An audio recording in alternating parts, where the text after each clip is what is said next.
video, but this was when I was like 19. I was like, double it, and I'll walk outside and I'll give it to a homeless person. And they're like, no, you won't. And I was like, double it. And I was like pacing around my neighborhood for 3 hours convincing this guy, like on the phone, just double the money. I promise the video will go viral and I'll give it to homeless person. I was like, $10,000 just looks better in a title. It'll get more views. I promise your app will do better. A lot of times people, oh boy, it's like they think their videos are better than they are, honestly. And tell them, Jimmy, tell them. I mean, they do that, and they have horrible friend groups because you really are like the type of YouTubers you hang around. It's getting people with the right YouTuber friend group that aren't pussies and will actually tell them when their content's bad and like actually roast it and help them get better in a nice, positive way. Basically what I did was I somehow found these other like 4 lunatics. 3 of us were college dropouts. One was a high school dropout, and one, I don't know, he just like quit his job. We were all super small YouTubers, and we basically talked every day for 1,000 days in a row and did nothing but just like hyper study, like what makes a good video, what makes a good thumbnail, what's good pacing, like how to go viral. We would just get on Skype every morning, and like some days like I'd get on Skype at 7 a.m. and I'd be in the call until like 10 p.m. and then I'd go to bed, I'd wake up and I'd do it again. We'd do things like take 1,000 thumbnails and see if like there's a correlation to the brightness of the thumbnail to how many views it got. Imagine a world where it's just you working solo and you work 12 hours a day every day for like a year.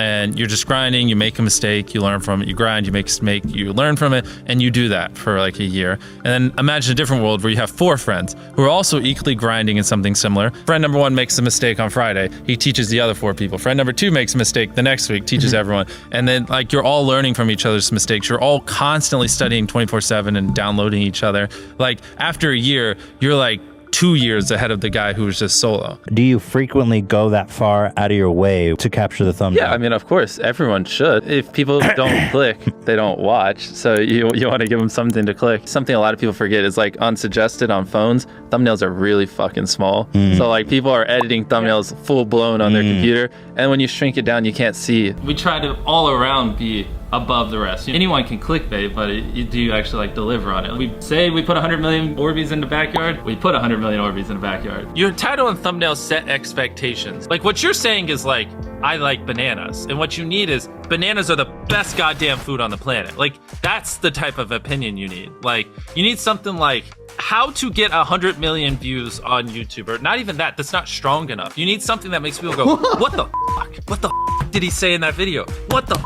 I need to know. At the very beginning of the video, to minimize drop-off, you want to assure them that those expectations are being met. If you're putting 1 million Orbeez in a pool, don't start the video with you shopping for, you know, your mom's birthday present. At the beginning of the video, just say, this is 100 million Orbeez. We're gonna fill this pool and this entire backyard with them. Match the expectations, and then you want to exceed them. So you want to assure people that what they clicked on is what they're getting, and then blow their mind and be like, but you're also getting even more. Anytime you say the word algorithm, just replace it with audience. The algorithm didn't like that video? No, the audience didn't like that video. If I wasn't retaining a viewer, just would it make sense for you to promote it? Why would you promote a 10-minute video that people watch on average a minute and a half? I mean, every video, even the stupid ones, I learned something, you know, and that's something I try to make a very big point of, is like, no matter how bad we mess up, like we sometimes have videos that have horrible retention. It's just like, as long as you learn from it, it's not the end of the world. Every YouTuber says it. It's like, no one will ever be able to replicate my style. I gotta edit it. But newsflash, someone can. It's actually not as difficult as you think. It was good that I got a really strong foundation on how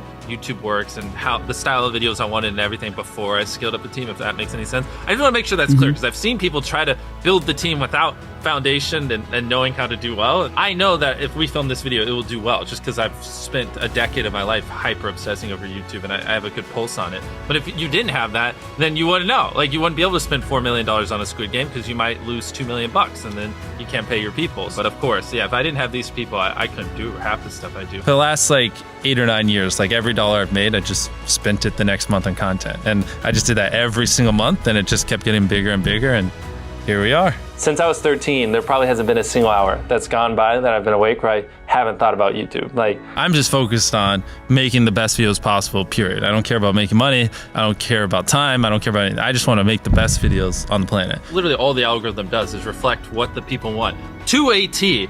And if you deny that, you just make terrible videos and are trying to find a scapegoat. We do our videos in other languages as well. If you Google it, it's like only less than 10% of the world speaks English. So 90% of the world can't even enjoy your content. And when I realized that, I was like, wait a minute. 90% of the world can't even watch this stuff. Like, we just started doing this like 6 months ago, and it's crazy like how viral some of these videos are going. 51 million. In Spanish, the guy who does my dubs is the same guy who dubs Spider-Man. We managed to convince him. So a lot of those comments are like, why does he sound like Spider-Man? Or is MrBeast Spider-Man? To me, what's important is click-through rate, getting people to click on your video, and then average view duration, average view percentage, or just relative retention, and having them watch it. A lot of creators think click-through rate is just like the title and thumbnail and did they click it, but a lot of it too is, did they enjoy your last video? Because if someone watches a video of yours and they loved it, you can bet the next time you're recommended, their chance of clicking is a lot higher. Sometimes we're filming for 3 or 4 days, like 10 hours a day,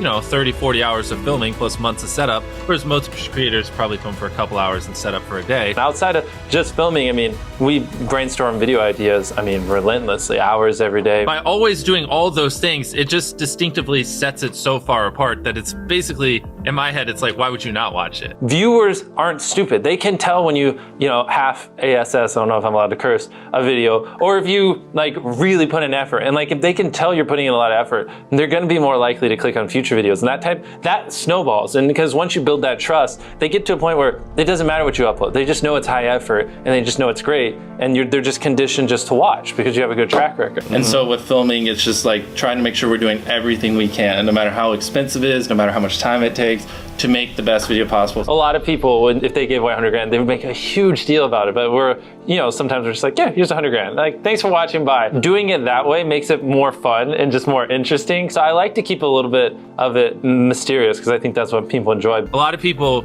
aren't willing to put in 10 hours days because they don't like what they're doing. So it's finding what they enjoy, because it is like a long grind. Like, you're doing the for years, not months. So if you don't enjoy it, then you're gonna burn out. I just had the blessing of finding what I loved at a young age. So because to get to this level, it takes, a decade. Most people don't find what they love till their young 20s. So they'd be where I'm at in their 30s. I just lucked out and found it when I was really young. Living your life chasing a nicer car and a bigger and bigger box to live in is kind of like a dumb way to go about life. I actually, funny enough, I lived in a super below average home. And I kind of learned why famous people don't live in below average homes, because someone broke in, stole everything I owned. So I had to get a little nicer house for security reasons. But before I was robbed, my place is like a little duplex, $700 a month. You get a roommate, it's $360 split. People think just because you go for views means you can't have fun, but you can pull views and you can have fun, which is what we purposely try to do. If you're not doing something that's just inherently fun to you, you're just quit. Just give up. You gotta at least semi-enjoy what you're doing, or you're gonna quit long before it gets to the point where it brings in money or whatever else could be driving you. So find what you love, and then I would just hyper obsess. Make sure no one doing what you're doing is doing it better. Make sure the videos are as good as possible. You can be motivated by more than one thing. I'm motivated because I want to support my mom and my family. I'm motivated because I want to employ my friends and help them. I'm motivated because I want to help other people. I'm motivated because I want to be a YouTuber. I feel like that's another misconception. You can have lots of things that drive you. Absolutely. Yeah. Absolutely. So there's just tons of stuff that drive me.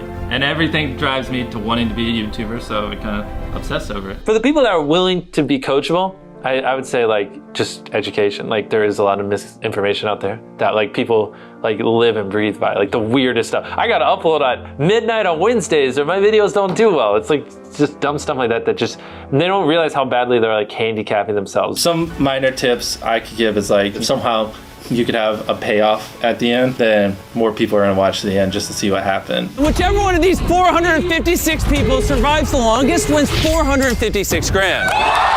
Cut out all dull moments, try not to over-explain things. If a camera just sits on me and I'm just talking for 20 seconds, it doesn't hold retention as well as, maybe me talking and other footage popping up. It's much easier to get 5 million views on one video than 50,000 views on 100 videos. It takes way less effort to get 5 million views on one video. Back then, which I think small YouTubers should do, is I would reply to every single comment. And so I think a few people caught on that I would always reply. And so some people would just be like, I wonder how long it'll take for him to reply. So that was a lot of my comments when I was smaller, but at least it kept him coming back. In your analytics, and most of you probably know this, audience retention. You can see where people click off.